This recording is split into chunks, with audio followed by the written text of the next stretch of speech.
Right. We start now? Yes, sir. All right. Welcome everyone to the special interest group meeting on anterior uveitis. I hope all of you got a chance to go through the videos, and hopefully some of you got a chance to look at it even more than once. I'm sure you have had several questions, and we have really a long list of questions with us that we'll try our best to understand. Remember, please, that there is no one fixed answer to many of the questions that have been raised. But as we had discussed in the first class, the main purpose of this discussion is to stimulate the thought process. It's not to give a specific answer to a specific question, but rather to stimulate the thought process. And with that, we'll start with the questions on KPs. Rashi, would you like to ask the questions on KPs? Yes, sir. There are many questions put up by the participants, especially on KPs. The first one is, can we deduce anything based on the laterality of KPs? Okay. So we are lucky to have with us our guest attendee from Shankar Nethralaya. I think almost all of you would be familiar with him. Senior consultant in uveitis at Shankar Nethralaya, Dr. Parthopratim Datta Majumdar. And let's start the first question with him. So, can we deduce anything based on the laterality of KPs alone? Yeah, I think the laterality of the KPs is very important in my clinical practice or in uveitis also. Like, for example, I'll give you a typical example of if it is unilateral and there is the KPs distributed all over the endothelium, then I usually think of primarily two conditions. Now, one is Fuchs, one is viral uveitis. And similarly, if it is a bilateral, and definitely one thing I just want to highlight that I don't pay attention only to KPs. So that is, we take account of so many other clinical signs. So in addition to that, if it is bilateral and the type of the size of the KP, we usually think about if it is large enough or medium size, then we call it we classify it granulomatous, and there can be various causes of granulomatous uveitis. So coming to that, most important, I feel that if it is a unilateral and diffuse distribution, then mainly I think about two conditions like viral uveitis and Fuchs.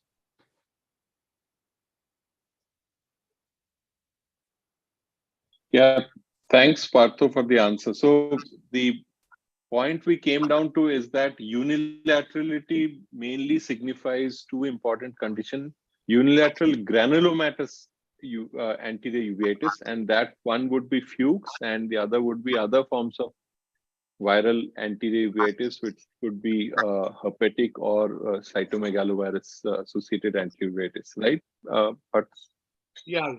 And another exception is, I think there are a term actually used by many authors that dendritiform KPs or KPs with some filamentous extension. So there are some reports that even the intraocular lymphoma also, if it is associated with anterior uveitis, they can also have similar kind of presentation. But definitely that's a very rare this thing. But one should keep it in mind, that etiology also, especially if the patient is a very elderly patient. Right. So anyone else has any other comments? Mudit, Anamika? No, nothing from my end, Dr. Basu. I think that those points very nicely sum up in terms of the laterality and its clinical importance.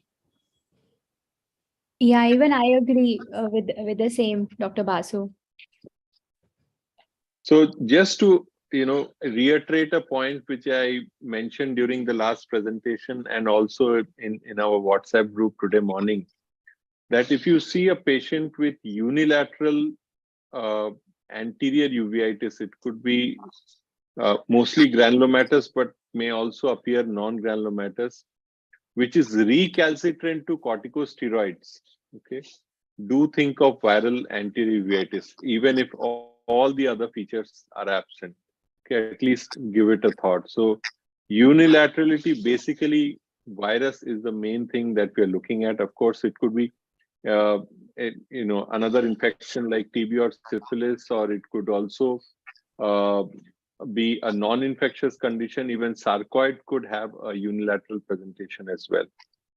Okay, so I think we covered this, so fine. We can move on to the next question, Rashi. Yes, sir. So the next set of questions are typically on the pigmented KPs. Is pigmented flat KP always associated with old KPs, or is there any test to differentiate? And the participants also want to know about the differentiation between old and new KPs. All right, Anamika, would you want to take this one? Yeah, Dr. Basu. So it's a very interesting question and very intriguing one as well, because at times even we get confused. So what I ask myself is that when I'm looking at the border of a KP, for example, is it like very well defined, or it has this smudgy appearance? So if it has a smudgy appearance, I know it is active. In addition to that, when the if I see the KP which is not like, swollen up, if I see that, there are kind of star-like things at the end of it, if it is, so the word for that is crenated. So then I know that, it is crenated or it is there for some time. Also, uh, many a times we get the patient who do not have an active presentation, but they might have had some issue in the past. So when we are looking at it, the size also matters, because if the old KPs are there, obviously they are going to be pigmented, and they are like really tiny and small. They are not big or a medium size one, what we'll get to see. So just by looking at KPs, I mean, I just look at the border and it just helps me, come to a conclusion that it is active or inactive. That's it from me, Dr. Basu. If Dr. Partho wants to add, then I would really be happy to know, and Dr. Mudita as well. But how do you guys look at the KPs? So, Yeah, I think. Dr. Partho, please go ahead. No, please, Mudit. I actually wanted to add one more question to it. I just wanted to ask you how important also would be the color of KPs, as in, does a pigmented versus non-pigmented KP also have value in your clinical assessment? And if there's so, then how? These questions are actually so thought-provoking. I'm really enjoying it. See, I think the most important point here is that sometimes we feel that if it is old KP, then it is pigmented. Mainly, there is a perception among the ophthalmologists that if it is pigmented, that means old. So we have to understand that the KPs actually appear pigmented because whenever there is a pigment means there are a lot of pigments which is liberated from the iris stroma, and these are phagocytosed by the leukocytes. So that's when we call it actually pigmented KPs. So pigmented KPs means a leukocyte which has engulfed a pigment which is released from the iris stroma. Now, if you go by the theory and the description by several authors, mainly by Professor Chi, you will see that this pigmented KPs are actually the sign of. They say that it is old and previous uveitis, but they say that the fresh pigmented KPs suggest a viral cause. For example, HSV, VZV, and CMV.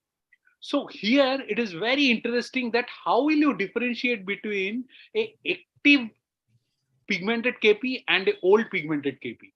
And it is, I think, only by clinical examination, very difficult task.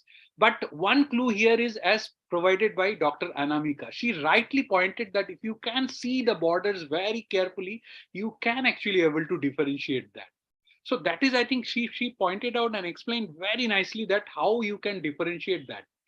But pigmented KPs, yeah, mainly there are a lot of papers on it. So mostly, I think we think about viral uveitis, and I think that's it from my side. Dr. Basu, may I add just 2-3 points as well to this? Yeah, please. Okay, so So as long as we are looking at the borders of these pigmented KPs as well, which gives us an understanding that this is active. Sometimes I think all of you will agree that we all have seen those 360-degree pigmented KPs as well. Now, like this is like an old school teaching that the patient will have in this, acute presentation that, since last 3-4 days only or 1 week only, I started having this blurred vision. And it would be to the extent that even if we want to, when we evaluate the patient on slit lamp, obviously we may not see the this conjunctival congestion, but we may or may not see cells as well. We may or may not see flare as well, which is obvious thing for us. Another thing which helps me is that if my patient is complaining that the patient is having a blurred vision and I'm seeing the active KPs as well, the other thing is when I hold my 20D lens in my hand and when I try to look at the retina, the media is obscured. And before I come to the conclusion that is there a vitritis, I need to ask myself that is the KP itself the one which is actually causing the obscuration of the media.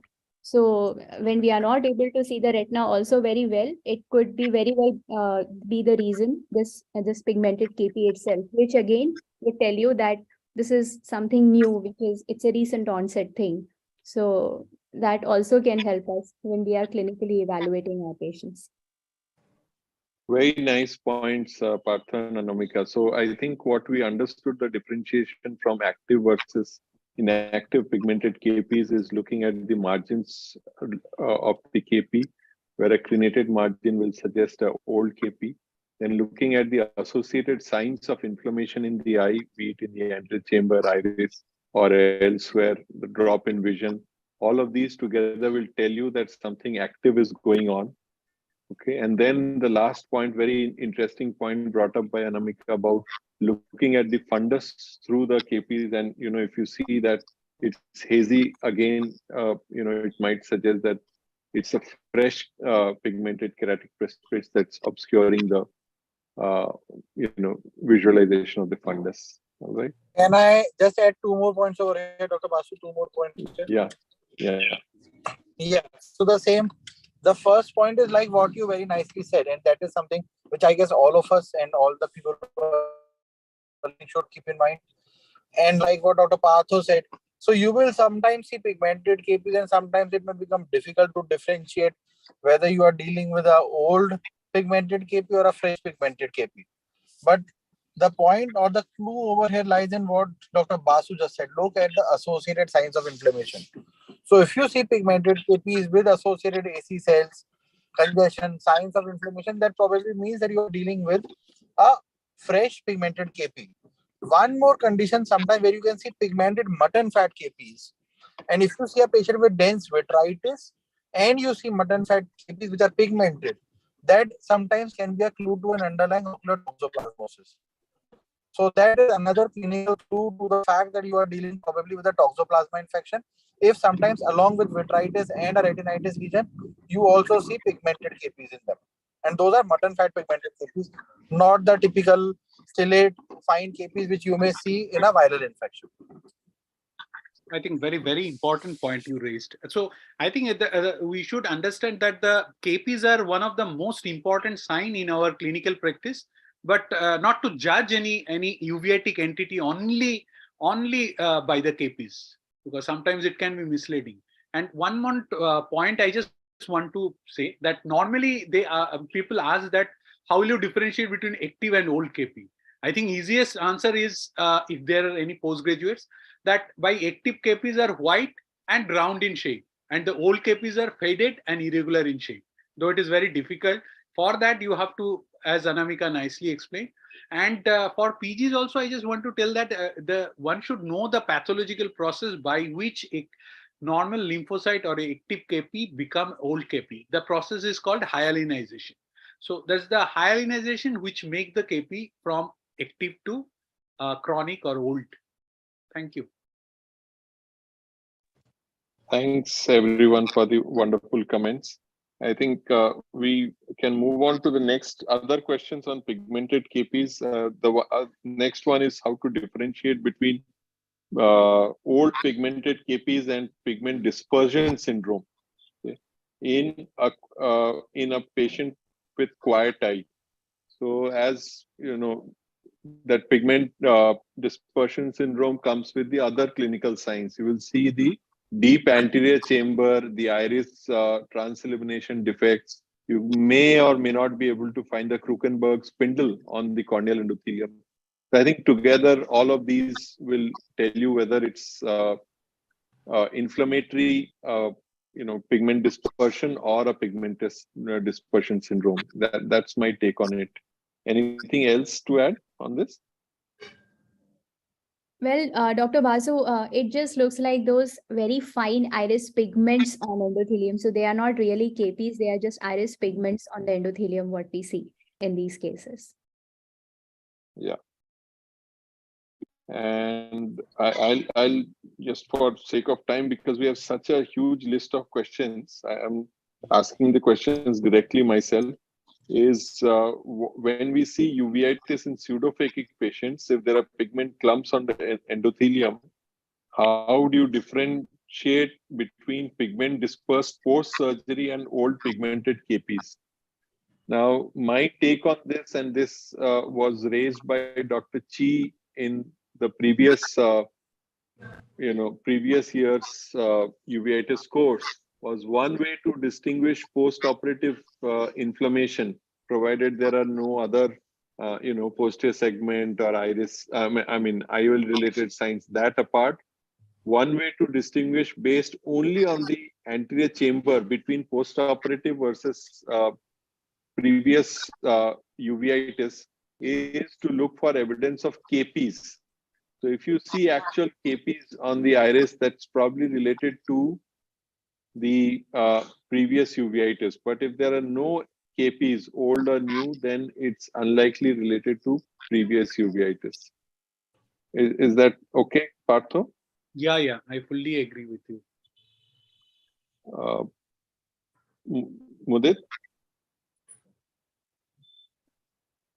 Yes, sir. Same here. Okay. So, Rashi, you agree with the thoughts? Yes, sir, definitely. Okay. This was, I learned it from Professor Chi from the previous course. Okay. But this is a very common problem in clinical practice. So it's good that the question was asked. And then there is, can KPs be present for a chronic period for more than 2 years? What its significance? Okay. If there are active KPs present for more than 2 years, it means that we have probably missed the true diagnosis and inadequately treated the patient, or the patient is having some form of recurrent granulomatous uveitis. It could be only an anterior uveitis, or it could be a pan uveitis or intermediate plus anterior uveitis. Any of these could be causing these kind of persistent active KPs in the anterior chamber. That's the only reason they will come back.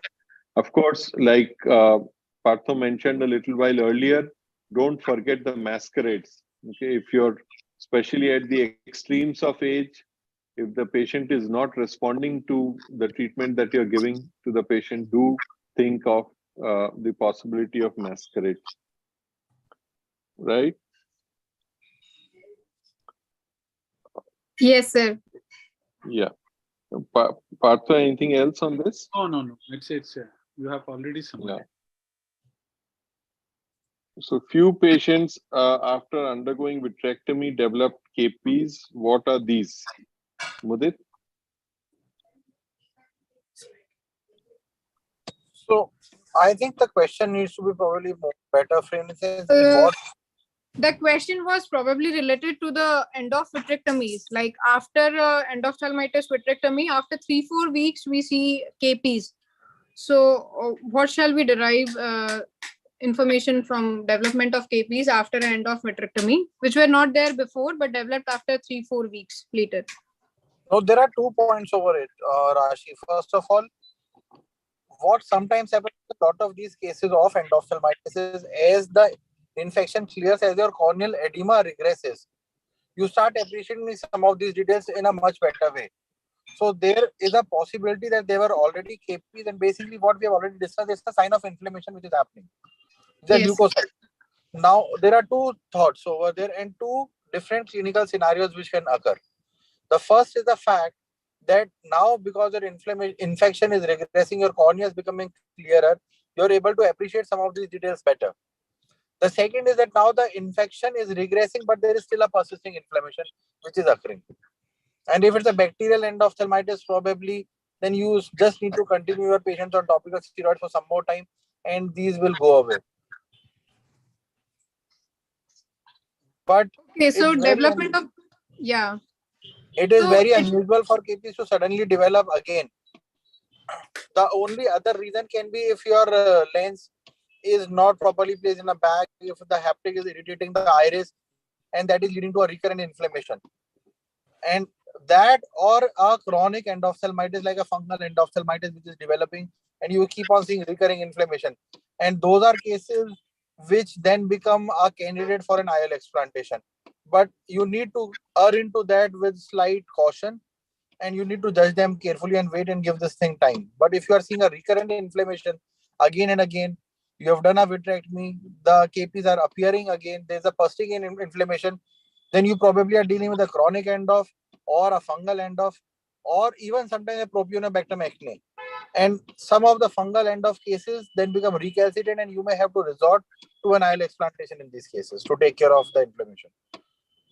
okay. But sometimes these new KPs can be a sign of a chronic endophthalmitis, and which is more common in fungal endophthalmitis rather than acute bacterial ones. Okay, so presence of a new KP in a post end of vitrectomy case, we should keep in mind that it might be a fungal end off, or it might be something recurrent inflammation going on. So we might need to go in again or remove the IOL or think of any other causes. Right, Dr. Madhur? Yeah. But any other thoughts from Dr. Basu, Dr. Partho, Anamika on any other differentials for this? I think Somshila ma'am is asking to make her panelist. Panel, yeah, please. Okay. Yeah. I think. Yeah. Sorry, go ahead, Partho. No, nothing. I think Mudit has explained so nicely. No, only thing I just want to add, Rashi, if you remove that endophthalmitis part, I think any KPs, especially after multiple vitrectomy, I think should arise the suspicion. You should carefully examine the fundus also, and if there is a vitreitis, then one should think about the sympathetic ophthalmia. Because I'm talking about, like, because nowadays we are seeing like that sympathetic ophthalmia can occur after multiple vitreoretinal procedures. So it's not about endophthalmitis. So just I want to highlight that aspects also. Yeah, I think that's a brilliant point, because the incidence of sympathetic ophthalmia, in fact, is rising post VR surgery. And if there was a report from the National Registry from UK, which actually said that post vitreoretinal surgery was a more common cause of sympathetic ophthalmia, even more than trauma, is what they noted. And patients who have undergone multiple VR surgeries are more predisposed to this. Plus, what happens is that when you do a vitreoretinal surgery, the uveal antigens get exposed, or the subconjunctival lymphatics get exposed to the uveal antigens. Sympathetic ophthalmia. So thank you, Dr. Partho. That actually is a brilliant clinical observation. The point that you need to keep sympathetic ophthalmia also in mind. Yeah. Thank you for this wonderful pearl, sir. Another question is, do KPs or EC reaction dictate the systemic treatment continuity? Okay, I'll take this one about systemic treatment. Of course, and here I would like to mention about VKH, which in its chronic recurrent form will present mainly with anterior uveitis. We discussed this last time, right? So Yes. in these patients, you are going to, in the chronic recurrent form of VKH, you are going to depend on the presence or absence of anterior segment inflammation, which may or may not include KPs, to decide about the continuity or the intensity of your systemic therapy. Because these patients can't be treated with topical steroids alone. They will need long-term systemic immunosuppression. So the same applies to sarcoidosis. Okay, sarcoid-related anterior uveitis. So that also has to be treated systemically, and it would be guided by anterior segment inflammation when applicable. Okay. Anything else on this? Somshila just joined.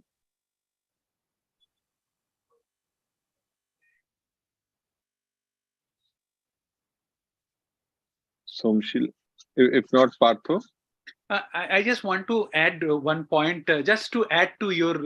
I think it's on main is here is leakage. What I have learned in my few cases, like for example, you are treating a patient of leakage, and after a long years of immunosuppressive, you have stopped the drug, and patient eye is quiet for a long time, and suddenly the patient comes to you with only anterior uveitis.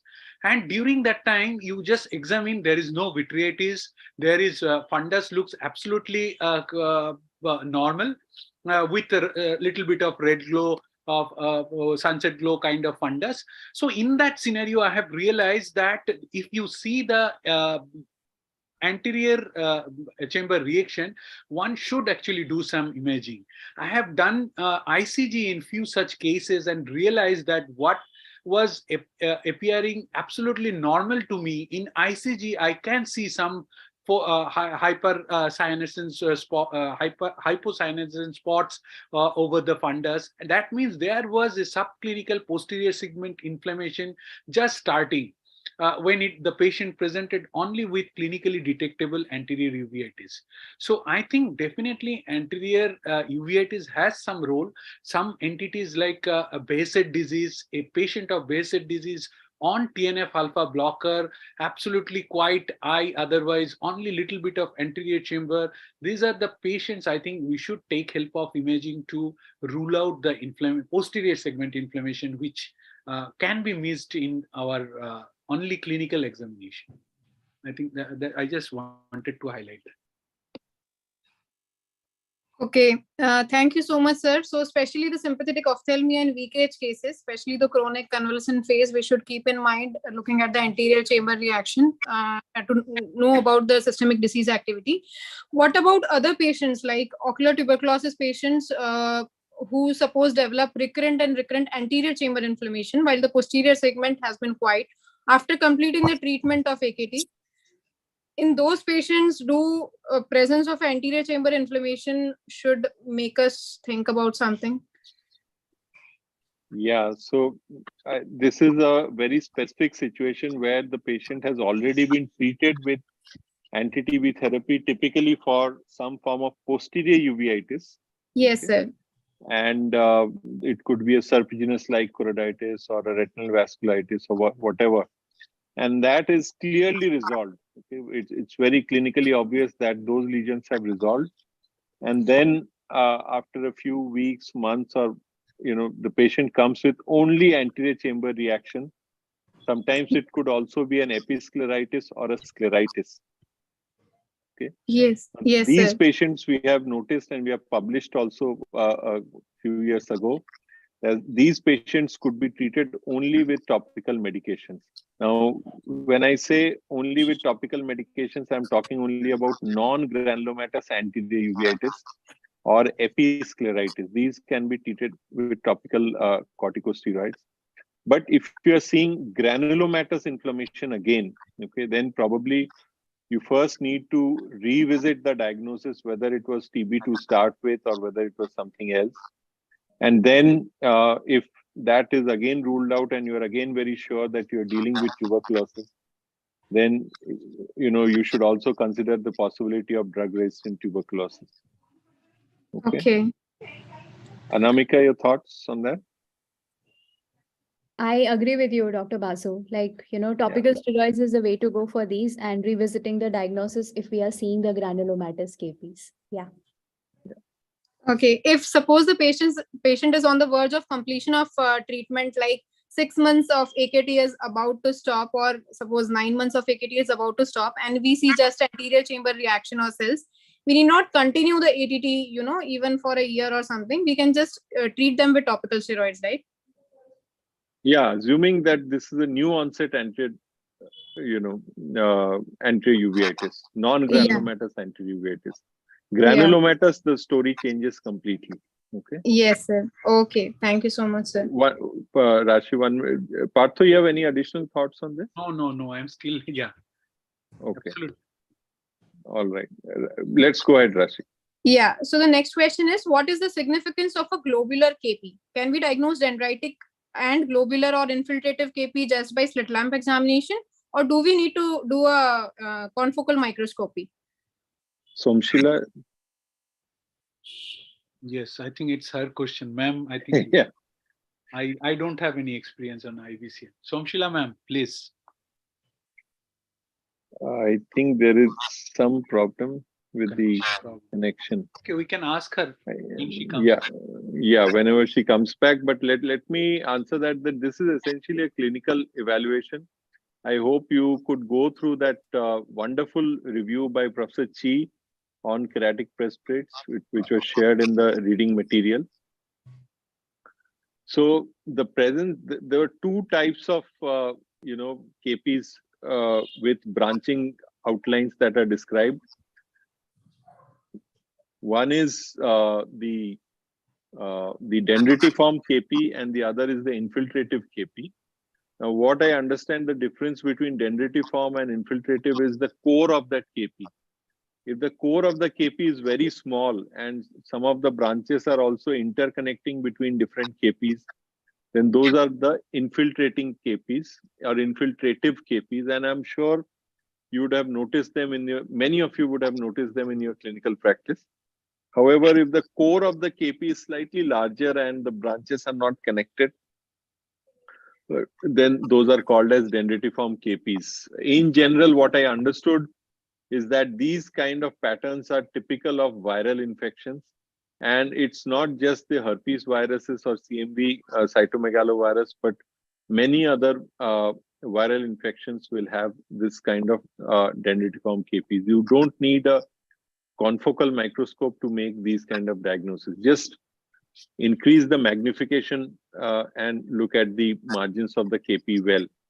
One point that I would want to reiterate again, which I had mentioned in the last presentation as well, is that always look at your anterior segment. Once you have done a diffuse evaluation, you should always evaluate with the highest possible magnification on your slit lamp.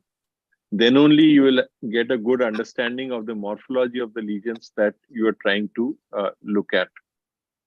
Right? Somshila is here. No. Partha, any other point? Or Anamika? No, I don't have any. Dr. Basu, we have spoken about this before as well, like in one of our WhatsApp chats when we were sharing those magnified images of those KPs. So if somebody has a doubt, they can always take a photograph as well of those KPs. And when they are taking the slit lamp photograph, that can also be done on a high mag. So it just gives you that instant understanding that there's, branch-like things coming out of the KPs.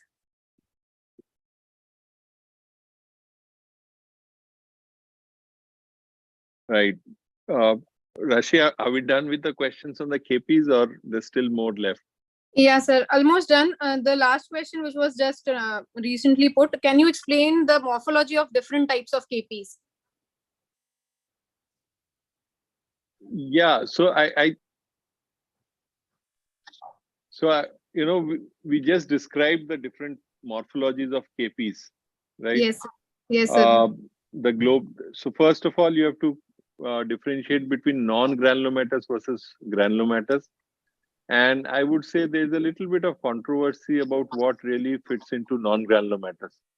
In my understanding, any situation where multiple inflammatory cells aggregate together into whatever size would be granulomatous. Okay? If they are not aggregating it, if those cells are individually present on the corneal endothelium, then that would be endothelial dusting or non-granulomatous. Anything else where there is any sign of aggregation should be called granulomatous. Though from a pathologist standpoint, it's not necessary that what we are calling as granulomatous fits into the pathologist's description of a granuloma per se.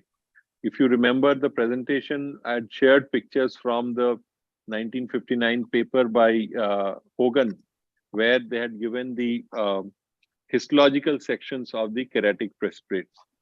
But that's the first differentiation between non-granulomatous versus granulomatous.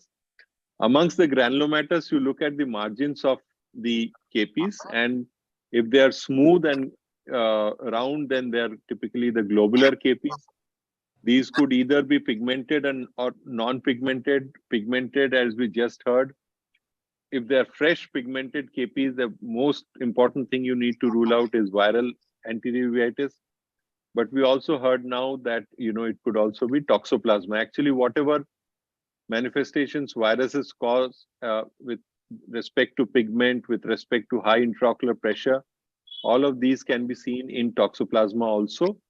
Only that these toxoplasma anterior uveitis typically would have something at the back of the eye also. You have to carefully look and you will find a retinitis lesion there as well.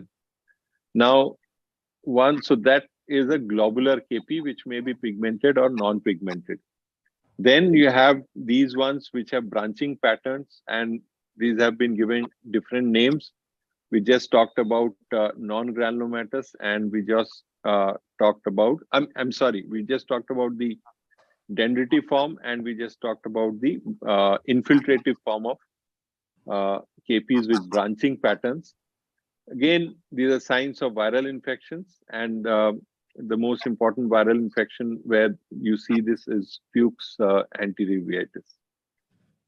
Somshila has put a couple of points there that KPs must also be looked into the context of treatment, as they change very quickly once under therapy, right? So we had discussed that all granulomatous anterior uveitis starts and ends as non-granulomatous. So if you're not seeing any KPs on the endothelium, you should always look at the patient's records if the patient is under any treatment or not.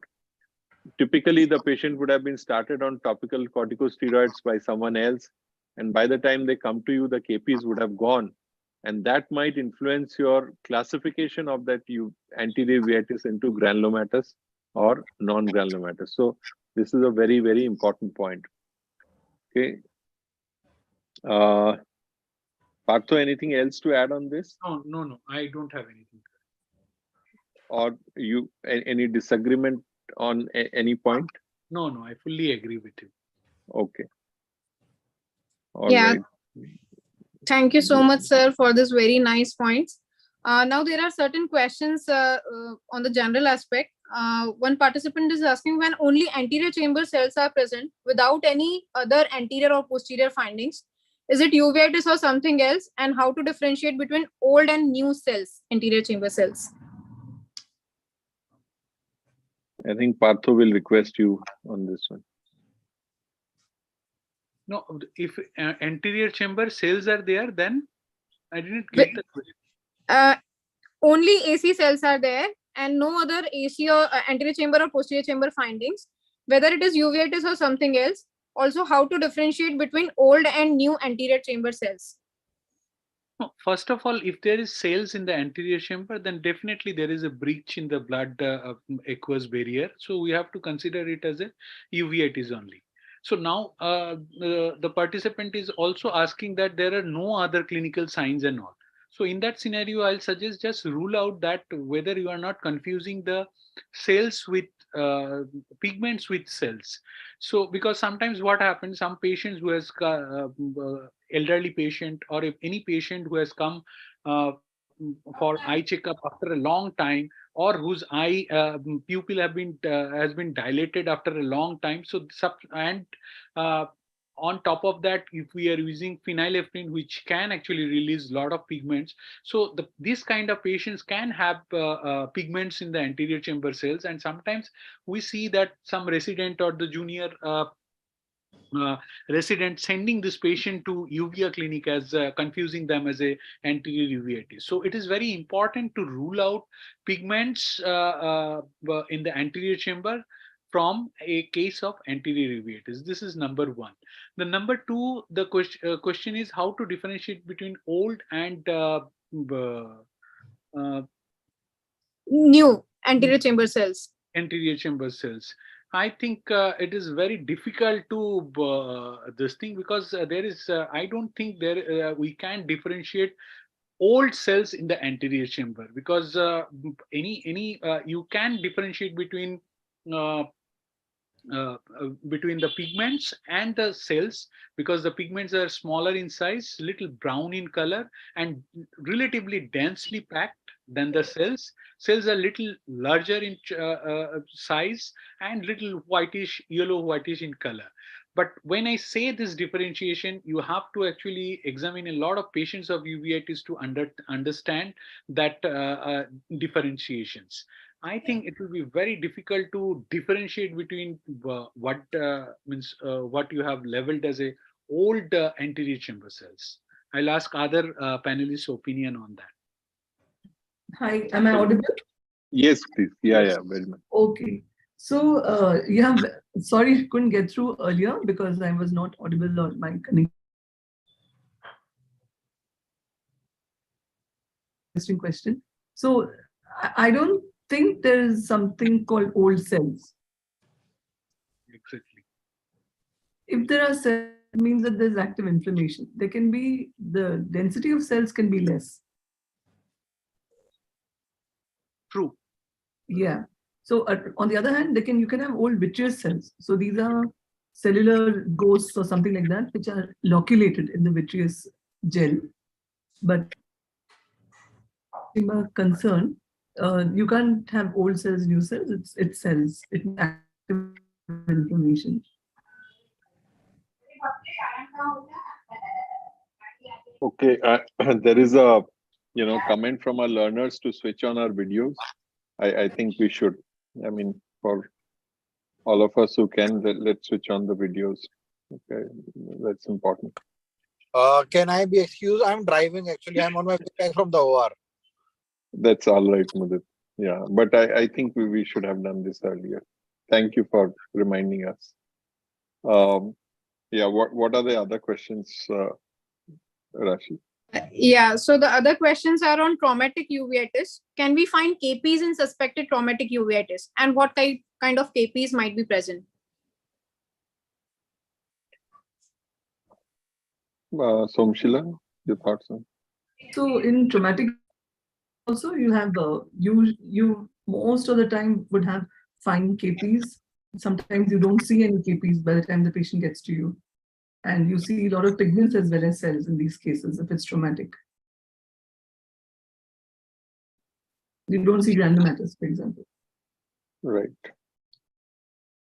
Partho? Yeah, I fully agree. Yeah. Can I just add 1 or 2 points over here? Yes, Mudit. Yeah, so the first is in relation to traumatic uveitis. Now, one thing to remember is that traumatic uveitis responds pretty well to steroids, but you do not have to treat them very aggressively.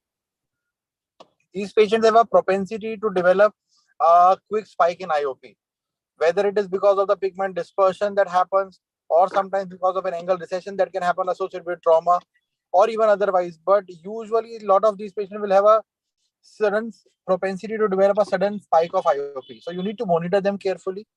You do not need to treat them very aggressively. Just a moderate 4 times or 6 times a day of steroids will help in taking care of the inflammation. So even if you see the next day immediately after trauma, a lot of intense AC inflammation, you don't have to jump into treating them very aggressively. And you need to monitor them more for the IOP spikes also. So change in IOP is something which you need to keep in mind when you're treating traumatic uveitis. One very important point which Dr. Somshila had raised was about old vitreous cells. Now that is one mistake which a lot of people make when they get confused between what you're seeing in vitreous as old clumps and an active vitritis.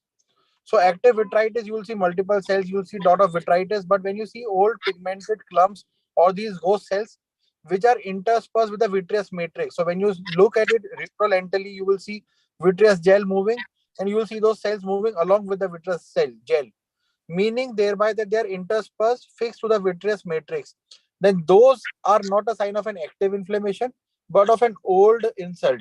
So you need to differentiate between active vitritis and old retrolental vitreous cells. Very nice point, Mudit.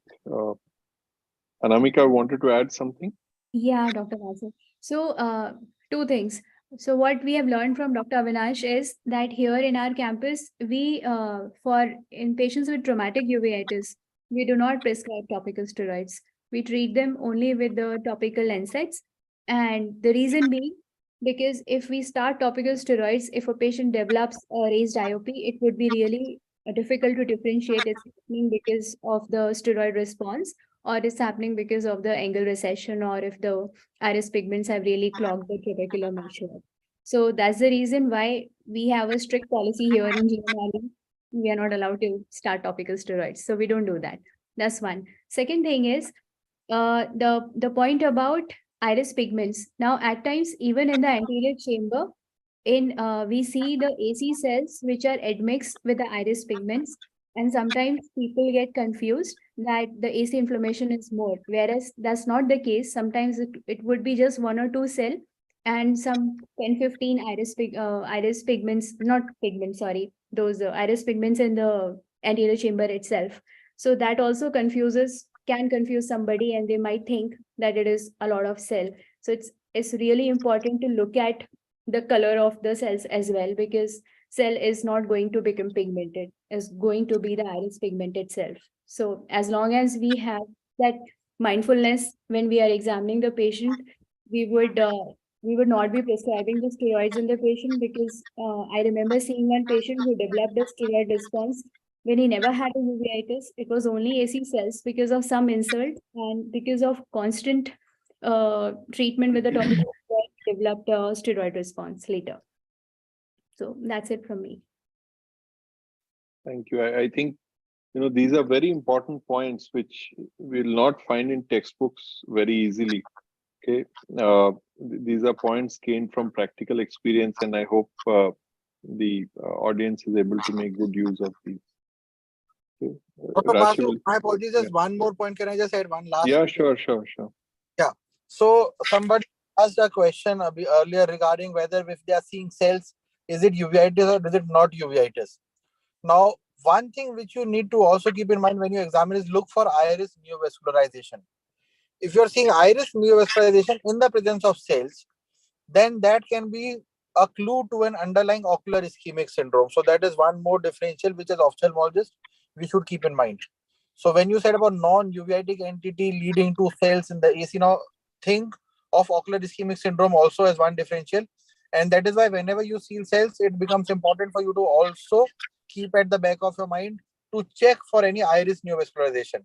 So specifically elderly, diabetics, anybody who has had a cardiac issue earlier in the past, coming to your clinic with sudden onset of cells, decrease in vision, and you see a neovascularization, whether in iris or in retina, then that becomes a very important clue to an underlying ocular ischemic syndrome, and then you need to investigate and look for features accordingly. Thanks, Mudit. Rashi, you're muted. You guys have already answered so many other questions, especially on the treatment part of traumatic uveitis, and points very well taken, especially about the topical NSAIDs, which has been emphasized in the previous course as well. Another questions are on drug-induced uveitis, especially on brimonidine-induced granulomatous anterior uveitis. Any typical differentiating features? Typically, in brimonidine-induced, you would see a granulomatous response. So you would see granulomatous looking KPs, sometimes they're pigmented, and it looks a bit confusing. I at least to differentiate. Am I getting lost? Yeah, I think the voice is breaking in between. Okay, so maybe it might be a little better now. Yeah. So just the point that it sometimes looks like viral, how to differentiate would be that one is therapeutic response. It responds just by, most of the time, by withdrawing the drug, and maybe you could use topical steroids. Of course, you don't start the antivirals, so switch the anti-glaucoma medication, and it does. And it definitely needs topical steroids. Otherwise, the anterior segment inflammation. Just add a point about traumatic uveitis. I don't think we don't use topical steroids because it's a crush injury to the eye. It's injury actually releases a lot of injury-related proteins and molecules which set up the inflammatory cascade. And if you don't treat that with steroids, then you can have other complications of inflammation, like cystoid macular edema or whatever other things. Maybe stress response. So the point that Anamika was highlighting is about steroid response. So you can instead use low dose steroids or low potent steroids or less frequent, as Mudit mentioned, and monitor the patients for steroid response. So I wouldn't say that don't use topical steroids at all. You can't make a rule like that. You have to use it when the injury is severe. So didn't get a chance to say that earlier. I think it's a very important point you raised. One more point, can I add? Yeah, please. So sometimes we see, many people, they use this cycloplegic cyclopentolate. I think this cyclopentolate actually one should not use because these are known to be chemoattractant. So if you are using cyclopentolate, that means you are inviting more inflammatory cells to the anterior chamber. So I think one should not use that. And second is that question about brimonidine uveitis. We have, in our practice also we have seen, and there are also documented in literature. One distinguished point here is that you can see marked congestion in the fornices. The conjunctival congestions are little higher, and if you reflect, you'll see that it is much more than fornices. So conjunctival congestion more in fornices plus anterior chamber granulomatous reaction as mentioned by Dr. Shomshila. I think these are the points to differentiate brimonidine-induced anterior uveitis. Thank you. Wonderful. Yeah, what's next, Rashi? Yeah, thank you so much. Other questions are how to manage a steroid responder non-infectious anterior uveitis. For example, a bilateral recurrent non-granulomatous anterior uveitis in a young patient of a Crohn's disease. How do we manage? This is from the WhatsApp group. The questions recently put. Yeah. Anamika, you would want to take this one? Yeah, Dr. Rashid, could you repeat the question? It's granulomatous or non-granulomatous? Yeah, it is non-granulomatous anterior uveitis and a young patient of a known case of Crohn's disease who is already on oral steroids for the Crohn's disease, and patient is a steroid responder. So how to manage an anterior uveitis, non-granulomatous anterior uveitis? You can start oral steroids provided the patient is not diabetic. Patient is already on steroids for Crohn's, systemic steroids. Now, that would be a maintenance dose. Patient will not be on a high dose of steroids because if those patient, I believe, must be on immunosuppression by the time. Okay. Or if there is a scene like that, you can always have a conversation with the physician who is managing the patient for that matter.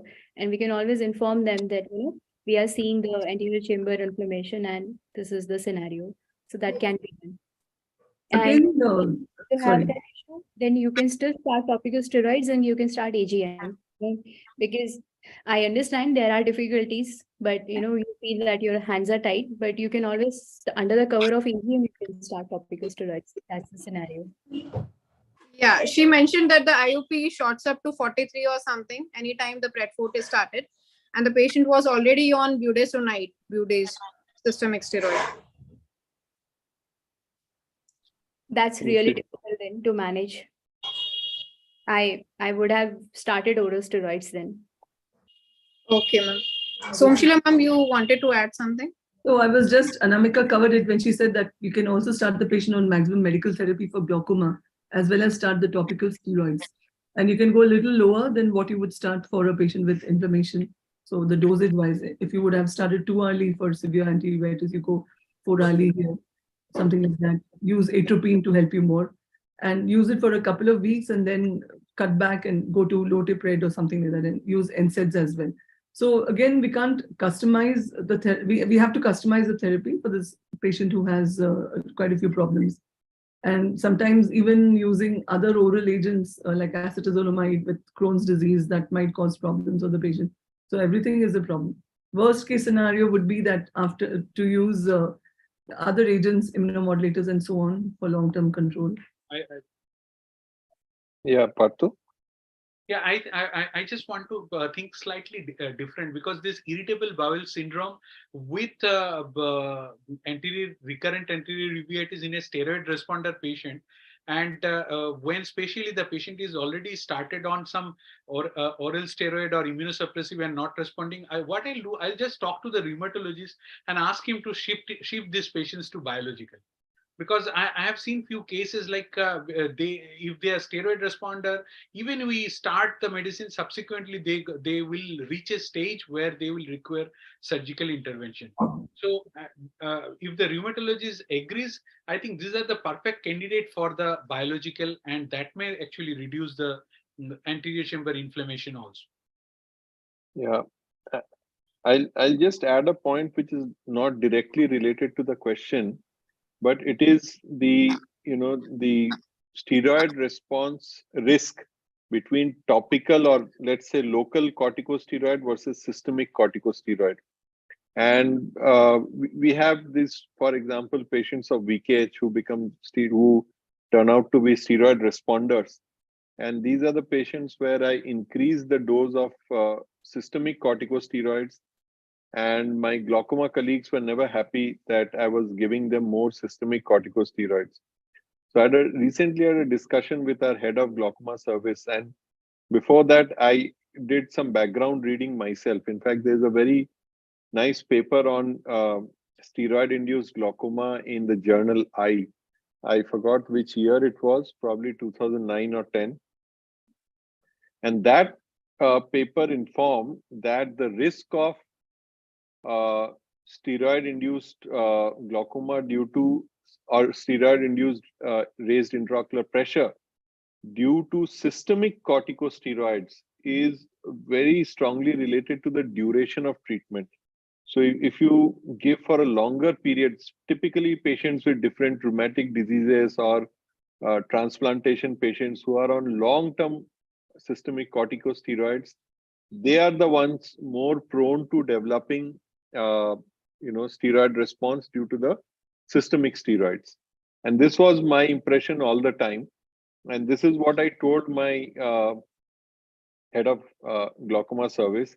And she informed me that she has seen patients who were given just one shot of IVMP, and next morning they came with bilateral increase and like very high intraocular pressures, which was due to that single dose of corticosteroid. So beware that that also remains a possibility. But having said that, for the kind of duration of steroids that we use in uveitis patients, typically, not all, but typically, the systemic corticosteroids have a much lower propensity of developing steroid response, and therefore can be a good addition when the topicals are inducing a steroid response.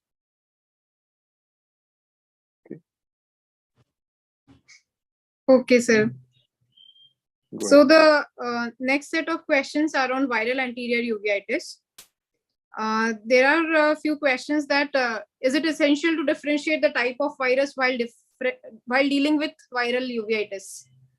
Yeah, so this is like we discussed last time. Each of these viruses have their own specific treatment. Remember that the antiviral therapy is available only for the herpetic viruses, the DNA viruses. So none of the RNA viruses, for example, rubella, or many of the other RNA viruses, they won't have, none of the antivirals will work on them. That's first thing.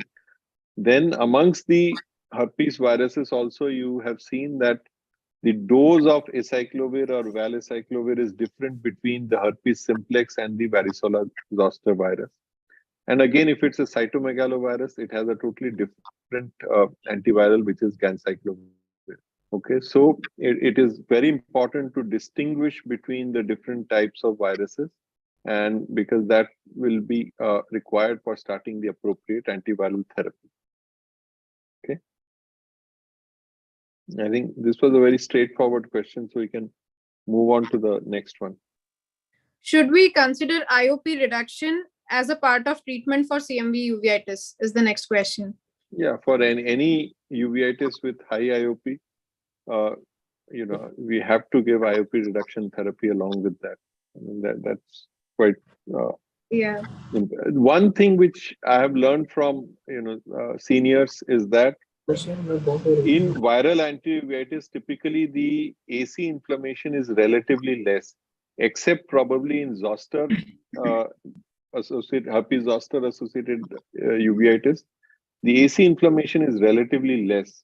So you start with relatively lower frequency of topical corticosteroids. I usually don't give more than 4 times a day for these patients. It's not a rule, but usually. But you have to taper the topical corticosteroids very, very gradually.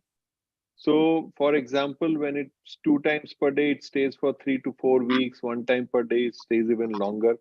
So that's the approach I have for viral anti-uveitis, simplex, zoster, or even CMV. Partho, your thoughts on that? I fully agree with you. I just wanted to add where I agree and where I disagree. So definitely IOP control is must. Rashi, I'm not sure exactly whether they meant that will the antiviral treatment control the IOP also, because you know that it's part of the trabeculitis and other methods. But till the IOP is high, yes, we must control it medically. And some of these patients will then get, treated and hopefully go into a very quiet stage.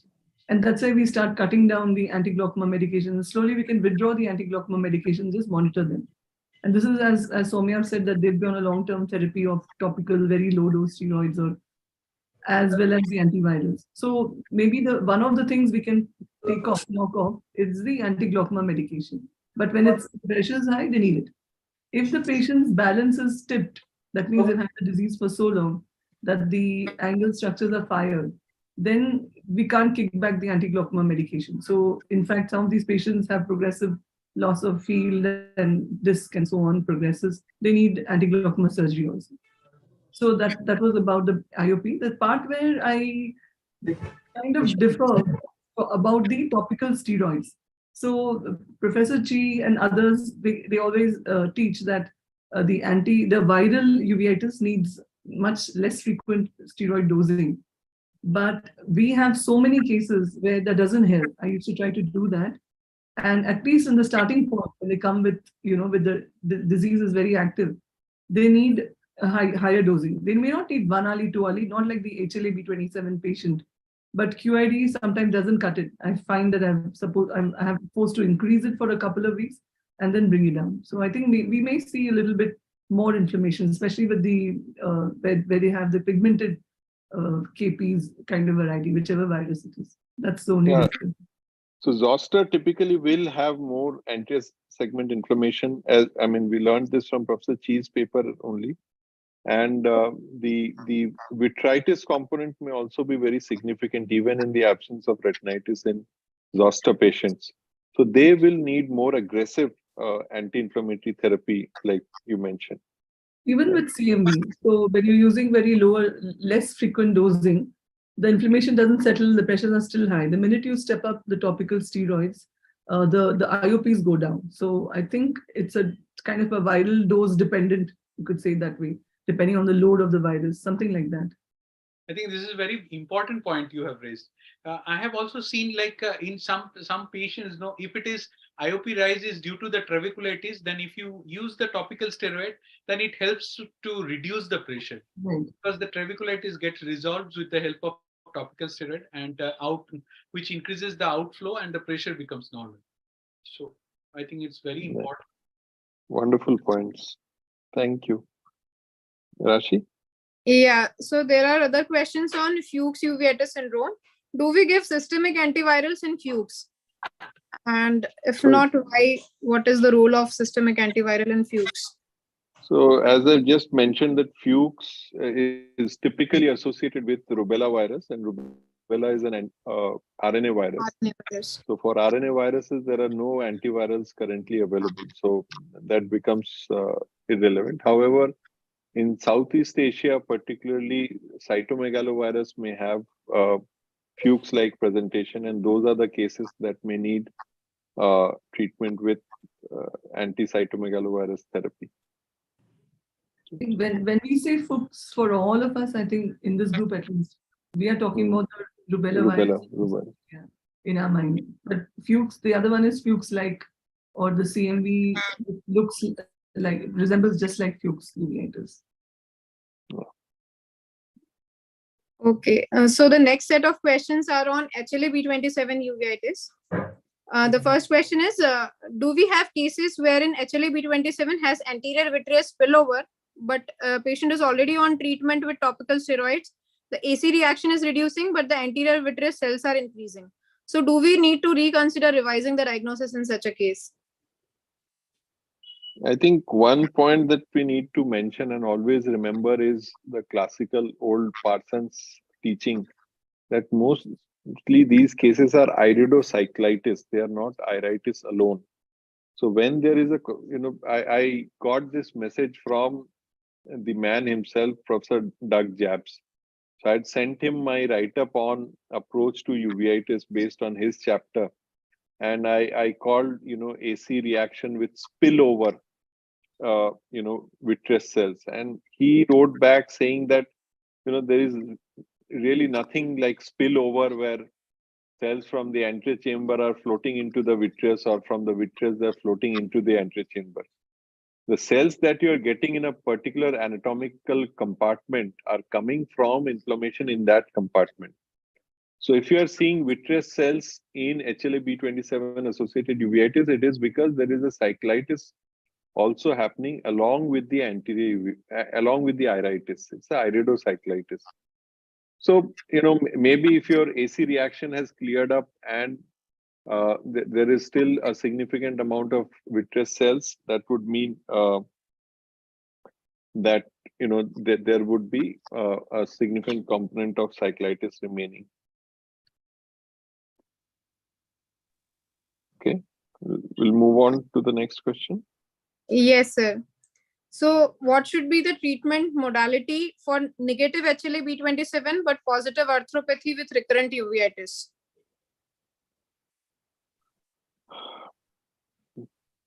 Partha, you will take this one? Yeah. Before that, can I add one point to the previous one? Sure. One thing, actually, I have read that first article by Douglas Zeb 2-3 times, and I missed it. Then again I read, and I found that in some classification article, there is a small one line they have mentioned that if an uveitis presents with anterior chamber higher, means more anterior chamber reaction, then it appears to be a case of vitreitis, and much higher vitreous inflammation, then it used to be associated with a case of anterior uveitis, then this entity should be termed as anterior and intermediate uveitis. If you don't read that article carefully, you will miss that. So same thing happened when we analyzed our 255 cases of HLA-B27. We saw that 4% of our cases had this kind of presentation, or you can call many, I think 2-3 paper in literature, they have actually mentioned it as a panuveitis like picture. But I don't agree with that word panuveitis, because there is retina and choroid is, at least there is no site of inflammation which can attribute to the choroid and retina. It can be choroidal thickening and all, that is different. But only these are the cases with HLA-B27, you will have severe vitreitis and severe anterior chamber reaction. And sometimes what happens, these are the cases actually sometimes picked up as an endogenous endophthalmitis, or sometimes as a panuveitis. And I have seen few patients actually they was treated with vitrectomy and all, and ultimately they led to phthisis. So I think this is very important to clinically identify this subset of HLA-B27 uveitis, very, very rare. As I mentioned, that it most probably 2 to 3% of all HLA-B27 uveitis cases. Because these are very rare, we don't know that what is the exact pathology. But I think now I have at least 10 to 15 such cases which presented with this kind of picture. So I think next time you see such cases with HLA-B27, you should look into these aspects also. These are the patient actually responds very well to pulse corticosteroid. So you can try that. Next question, what was the question that question was that what should be the treatment modality for negative HLA-B27 but positive arthropathy for the recurrent Recurrent uveitis? uveitis. So I think in this scenario, I always feel, and often I tell the patient that we have to monitor you very closely, because you send this patient to rheumatologist, the rheumatologist will tell that there is no evidence of anything because only problem is inside the eye and sorry, in the joint, and there is some uveitis, and they will start the patient on sulfasalazine. So you most commonly rheumatologists will use that. So this is the time you have to talk to the rheumatologist. You have to tell them that we need, because it's recurrent anterior uveitis which may not respond properly to sulfasalazine also. So we have to add this patient on methotrexate. And one should remember that no biomarker in this world is perfect.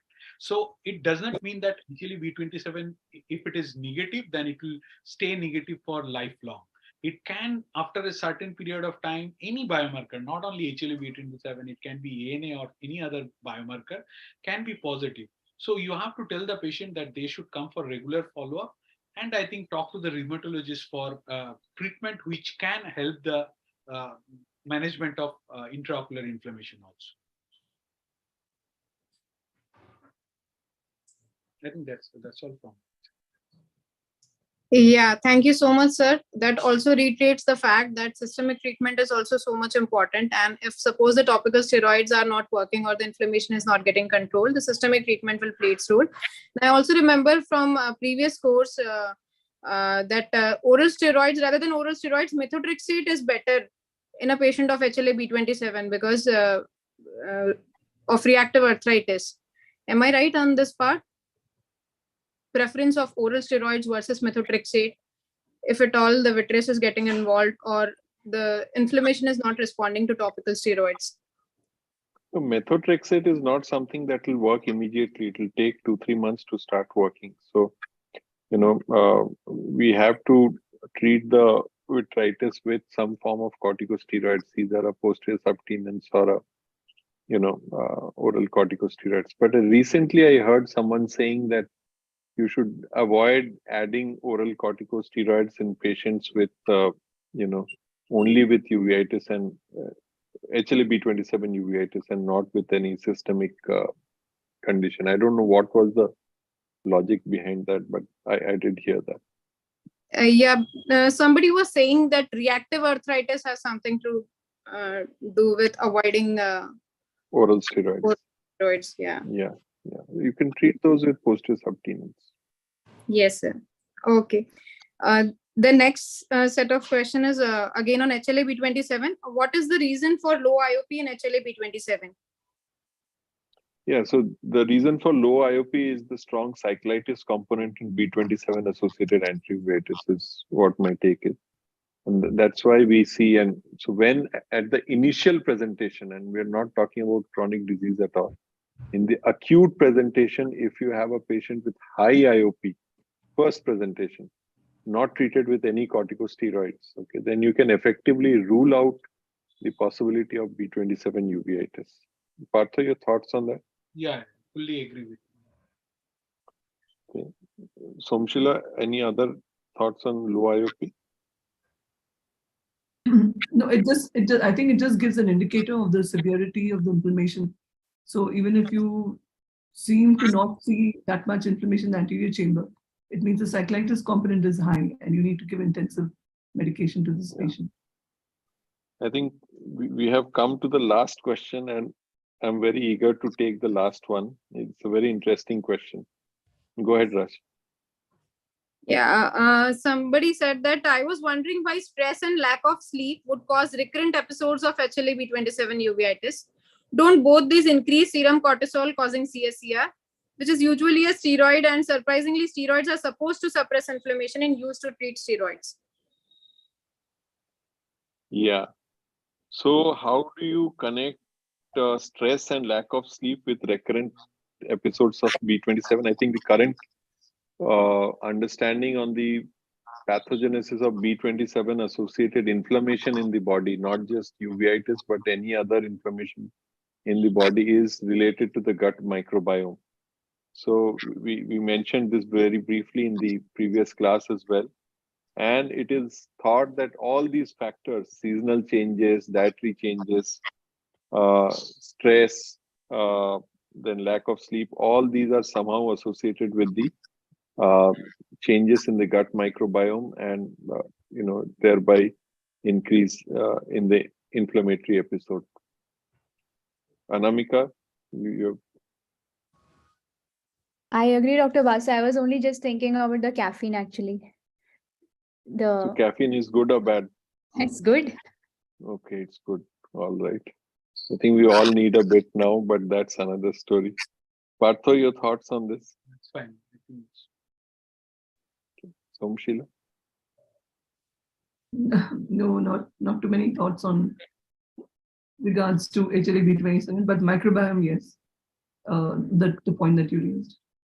Yeah. So I think we have kind of covered most of the questions that were raised on anterior uveitis, and like our earlier discussion on introduction to the topic, we divided it into the respective categories. The talk on the general aspects of anterior uveitis, then a lot of discussion on keratic presperates. I think I personally enjoyed the discussion on keratic presperates the most. A lot of things that came up which you don't find in textbooks very easily. Then we had a good talk on viral anterior uveitis, and finally on B27. I'm sure there are several other questions. So we have the WhatsApp group with us. Please come up with the questions but my suggestion is that before you post the question either on the website or on the WhatsApp group, do your own search on that. It's a good habit. Try to find your own answer to the question. Look up Google, think about it, and then you pen down your thoughts on the WhatsApp group rather than directly asking the question. This will be very helpful to you in the long run. And so I think we can close now. Special thanks to Dr. Parthapratim Dattamajumdar for joining us today. We are really very happy that you joined, and of course, our own gang, Somshila, Mudit, Anamika, and Rashi for asking the wonderful questions, compiling the questions for us as well. Thank you. thank you so Thank much. Thank you very much. Honor. Thank you so much, sir. Thank you. Well, bye-bye. Thank you so Good much. night. Yeah, have a great evening. Bye. Bye.